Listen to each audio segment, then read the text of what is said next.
नमस्कार दोस्तों, मैं हूं आशीष यादव। स्वागत करता हूं आपका इस न्यूटन के गति संबंधी नियम के क्लास में, जिसमें हम इस पूरे नियम को, जिसमें 3 नियम हैं, इन पूरे 3 नियमों को डिस्कस करेंगे और बाइलिंगुअल डिस्कस करेंगे, हिंदी एंड इंग्लिश दोनों में। ठीक है, तो सबसे पहले बात करते हैं हम जड़त्व के नियम के बारे में। जड़त्व का नियम न्यूटन के गति संबंधी नियम का पहला नियम है, दूसरा है संवेग का नियम और तीसरा है क्रिया प्रतिक्रिया का नियम, law of momentum and law of action and reaction. So first one is law of inertia which is जड़त्व का नियम। तो जड़त्व का नियम समझने से पहले ज़्यादा ज़रूरी है कि हम जड़त्व को समझ लेते हैं कि जड़त्व किसको कहते हैं। दरअसल सभी वस्तुओं की अपनी एक आंतरिक प्रवृत्ति होती है। Each and every body has its own internal tendency. सभी वस्तुओं की आंतरिक प्रवृत्ति होती है अपने ही स्थिति में परिवर्तन का विरोध करने की। मतलब कोई अगर गति में वस्तु है तो उसको हमें रेस्ट में लाना होगा, तो हम उस पर ब्रेक लगाएंगे, कुछ करेंगे, बल लगाएंगे, उसको रेस्ट में लाएंगे। लेकिन वो वस्तु अपने खुद के आंतरिक प्रवृत्ति के अनुसार गति से विराम में नहीं आना चाहेगी। ठीक है, कोई वस्तु अगर रेस्ट में है, विराम में है, तो विराम से गति में नहीं आना चाहेगी। ये वस्तु की आंतरिक प्रवृत्ति होती है और इस आंतरिक प्रवृत्ति को हम क्या कहते हैं? जड़त्व कहते हैं। So the inertia is internal tendency of the body which resist change in position of the body, change in state of the body, change in state of the body. If body is in motion, that would resist its break, and if that is in rest, that would resist its motion. ठीक है, clear है बात? तो जड़त्व क्या है? आंतरिक प्रवृत्ति है, आंतरिक प्रवृत्ति है, इंटरनल टेंडेंसी है, जो क्या करती है? अपोज, विरोध करती है, विरोध वस्तु के स्थिति परिवर्तन का, वस्तु के स्थिति परिवर्तन का। क्लियर है बात? अब बात करते हैं जड़त्व के नियम की। जड़त्व का नियम क्या कहता है? न्यूटन का फर्स्ट लॉ क्या कहता है? न्यूटन का फर्स्ट लॉ कहता है कि अगर कोई बॉडी, कोई ऑब्जेक्ट मोशन में है, गति में है, तो वो सदैव गति में, मोशन में रहेगी यदि उसकी गति कैसी है? एक समान गति है, यूनिफॉर्म मोशन है, तो वो सदैव गति में रहेगी। लेकिन अगर कोई वस्तु रेस्ट में है, विराम में है, तो वो सदैव विराम में, रेस्ट में रहेगी, जब तक कि उस पर कोई बाह्य बल, एक्सटर्नल फोर्स ना लगाया जाए, तब तक। यह है न्यूटन का फर्स्ट लॉ। ठीक है, वस्तु सदैव विराम या एक समान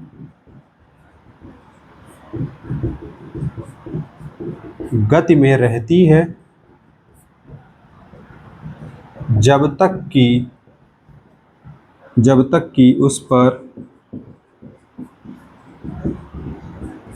कोई बाह्य बल न लगाया जाए। ठीक है, body remains in its state of rest और यूनिफॉर्म मोशन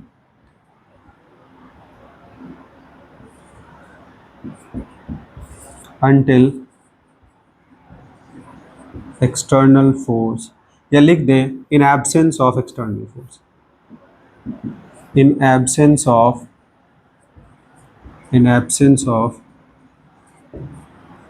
एक्सटर्नल फोर्स। बाह्य बल के अनुपस्थिति में वस्तु सदैव विराम या गति की अवस्था में होती है। इसके उदाहरण की बात करते हैं। उदाहरण क्या क्या हैं? जैसे सबसे पहला उदाहरण, अगर हम बस में कहीं जा रहे हैं और मान लो बस के अंदर खड़े हैं और बस में अचानक से ब्रेक लग जाए। क्या लग जाए? ब्रेक। तो जो खड़ा होगा वो आगे की तरफ गिर जाएगा। क्यों आगे की तरफ गिरेगा? क्योंकि बस तो रुक गई, बस रुक गई, बस के साथ व्यक्ति का निचला हिस्सा रुक जाएगा क्योंकि ये इसके कांटेक्ट में है, लेकिन जो अपर बॉडी है वो फ्री है, ऊपर का हिस्सा फ्री है, और ऊपर का हिस्सा क्या कह रहा है कि भाई तू गति में रह, गति में रह, रुक मत, तो वो आगे की तरफ झुक जाएगा। आई बात समझ में? तो वस्तु अपने आप आगे की तरफ गिरती है, क्यों? क्योंकि वस्तु चाहती है कि वो गति में रहे, वो रुके ना। इसको जड़त्व कहते हैं, इसी को जड़त्व का। आ गई बात समझ में? क्लियर है ये? ऐसे ही अगर बस में खड़े हैं, बस में खड़े हैं, है ना, बस में खड़े हैं और बस अचानक से चल जाए आगे, तो ये आदमी पीछे की तरफ गिर जाएगा। तब क्या होगा? वस्तु विराम में था और बस आगे निकल गई, लेकिन वस्तु कह रही कि नहीं, मुझे पीछे ही रहना, विराम में ही रहना, और वस्तु पीछे की तरफ गिरती है। ठीक है, लेकिन वस्तु का कुछ हिस्सा इस बस के साथ लगा हुआ होता है, जिसके कारण वस्तु धीरे धीरे फिर बस के साथ चलने लगती है। आ गई बात समझ में? ये तो तब होता है जब बात धीरे से होती है। अगर बस बहुत तेज आगे चली जाए तो वस्तु पीछे ही गिर जाएगा पूरी तरीके से। बस तो ऐसा है नहीं कि तुरंत गायब हो जाती है, वो तो चलती हुई दिखती है, धीरे धीरे चलती है ना, इस वजह से ऐसा होता है। आगे बात समझ में? इसके और उदाहरण है। कोई कंबल ले लो, इसको टांग दो और टांग करके इस ब्लैंकेट को डंडे से पीट दो। डंडे से क्या करो? पीटो। जब डंडे से पीटोगे तो कंबल हिलेगा। जब कंबल आगे से मारोगे पीछे की तरफ जाएगा तो इसके अंदर धूल के कण जो होते हैं वो बाहर गिरने लगते हैं। तो क्या धूल के कण बाहर आ जाते हैं? नहीं, कंबल पीछे चला जाता है, उससे चिपका धूल का कण उसके साथ नहीं जा पाता है, वो विराम की स्थिति में ही रहता है और वो फिर नीचे गिर जाता है वहां से, क्योंकि कंबल से उसका साथ छूट गया। पेड़ों को हिलाओ, पेड़ है ये कोई, है ना, इसमें फल लगे हैं, पेड़ों को हिलाओ, पेड़ हिलाओगे तो पूरी डाल पत्ती हिलने लगेगी, लेकिन जो उससे अलग से लटका हुआ फल होगा वो बहुत ही नॉर्मल कांटेक्ट में होता है, पूरा फल नीचे लटका हुआ होता है, तो ये विराम में होता है और ये पूरी डाली हिलने लगती है, जिसकी वजह से ये आम टूट के या फल टूट के नीचे गिर जाता है। तो यहाँ क्या है? जड़त्व का नियम है, या कहें जड़त्व है, जड़त्व का नियम नहीं, जड़त्व है। दूसरे नियम की बात करते हैं, लॉ ऑफ मोमेंटम की, जिसको संवेग का नियम कहते हैं।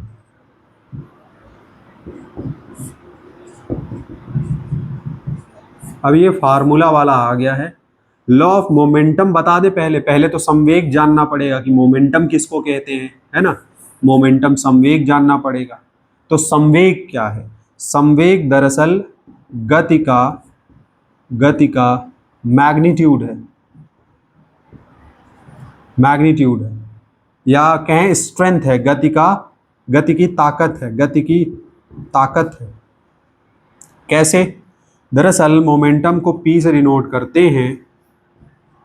P इज इक्वल टू होता है m इंटू वी, द्रव्यमान गुणा वेग। ये क्या होता है? संवेग।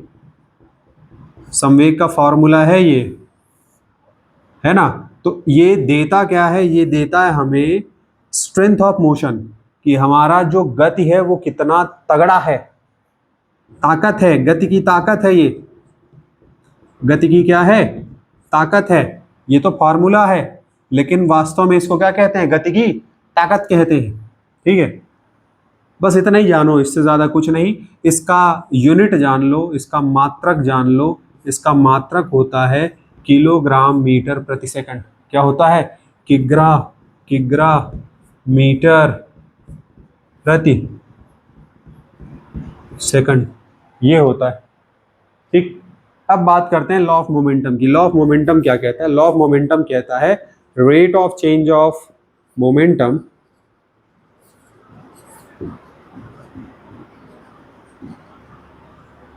is directly proportional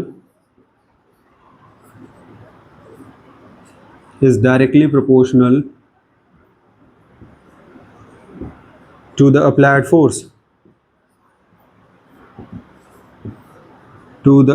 force, है ना।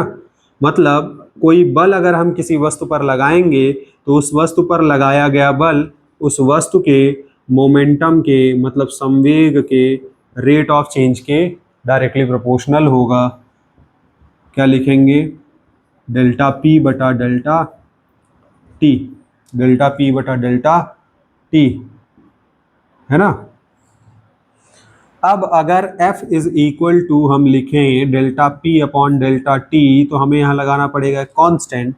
इस कांस्टेंट का मान 1 होता है एमकेएस पद्धति में, एमकेएस सिस्टम में इसका मान 1 होता है, इसलिए बल बराबर क्या हो जाएगा, delta P upon delta T. अब जब डेल्टा पी बटा डेल्टा टी को हल करते हैं तो हमें ये मान मिलता है m इंटू ए। कितना मिलता है, m इंटू ए। तो यहाँ से हमें एक फार्मूला मिल जाता है कि F बराबर कितना है, F बराबर ma है, और F बराबर ma का मात्रक क्या होता है, न्यूटन या किलोग्राम मीटर पर सेकेंड स्क्वायर। ठीक है, ये है लॉ ऑफ मोमेंटम, मतलब संवेग परिवर्तन की दर क्या कहलाती है, अप्लाइड फोर्स कहलाती है, लगाया हुआ बल। आगे बात समझ में, ये रहा आपका संवेग का नियम। आगे बात करते हैं law of action and reaction की। Law of action and reaction,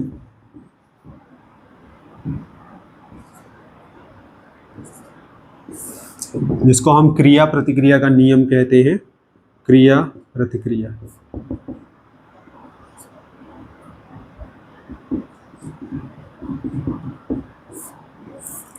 इसमें क्या होता है, जब किसी वस्तु पर हम बल लगाते हैं, है ना, जब किसी वस्तु पर हम बल लगाते हैं तो वह वस्तु हमारे ऊपर भी उतना ही बल लगाती है विपरीत दिशा में। जैसे अगर हम अपना सर किसी दीवार पे मारें, तो हम अपना सर दीवार पे मारेंगे, दीवार पर फोर्स लगेगा, लेकिन दीवार भी उतना ही फोर्स हमारे सर पे लगा देगी और हमारा सर फूट जाएगा। हम किसी को एक थप्पड़ मारें, तो हम जिसको थप्पड़ मारते हैं उसको तो चोट लगती है, लेकिन उससे हमारे हाथ में भी उतनी ही चोट लगती है। तो ये क्या है, law of action and reaction. अब कहोगे कि हमारे हाथ में तो कम चोट लगती है, हमारे हाथ में कम चोट इसलिए लगती है क्योंकि हमारे हाथ का ये सतह थोड़ा सा स्ट्रॉन्ग है, ये सतह थोड़ा सा कहें तो इस सतह के कंपैरिजन में ये सतह थोड़ा सा लचीला, क्या कहें इसको, थोड़ा कड़क है ये वाली सतह, और ये थोड़ा नरम है। तो कड़क वाली सतह पर हमें बल कम महसूस होता है। इसके दूसरे भी कारण हैं, यहाँ मोमेंटम है, rate of change of momentum भी है, 2-3 चीज़ें हैं, लेकिन फिलहाल उसकी बात नहीं करेंगे। हमें स्टिक रहना है किस टॉपिक पर, एक्शन एंड रिएक्शन पर। तो हम किसी को थप्पड़ मारेंगे तो उसको तो चोट लगेगी ही लगेगी, हमको भी चोट लग जाएगी, है ना। और नाव से जब हम उतरते हैं तो नाव से हम उतर जाते हैं, लेकिन जब नाव से उतर रहे होते हैं तो नाव भी पीछे चली जाती है। तो नाव से उतरते समय हमें सावधान रहना पड़ता है। नाव क्यों पीछे चली गई, क्योंकि हम जब आगे जा रहे थे तो हमने नाव को पीछे की तरफ धक्का दिया, और जब हमने नाव को पीछे की तरफ धक्का दिया तब नाव ने हमें आगे की तरफ धक्का दिया, इसलिए हम आगे गए और नाव पीछे गई। हमने नाव को पीछे धकेला और नाव ने हमको आगे धकेला। जब हम सामान्यतः रोड पर भी चल रहे होते हैं तो रोड पर भी हम रोड को पीछे धकेलते हैं और फिर रोड हमें आगे धकेल रही होती है। तो ये है क्रिया प्रतिक्रिया नियम। ठीक है, अच्छा, क्रिया प्रतिक्रिया जो है आपकी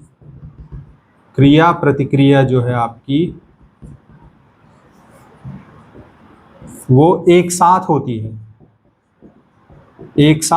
ऐसा नहीं कि क्रिया पहले होगी प्रतिक्रिया बाद में होगी। जैसे ही क्रिया वैसे ही प्रतिक्रिया, तुरंत इंस्टेंट, बाद में नहीं होता है। बल कैसे होते हैं इसमें, बल आपस में बराबर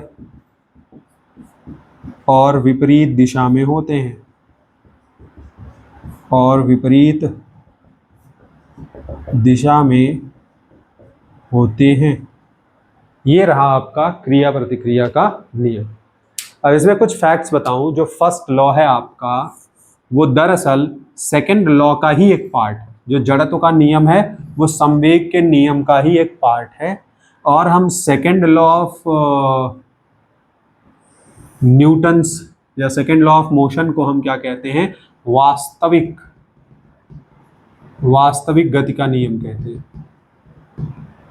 क्योंकि इसी नियम में तीसरा नियम भी छुपा हुआ है, फिलहाल बस इतना ही जानना है, इससे ज़्यादा नहीं जानना है, बेसिक्स इतना ही है इसका।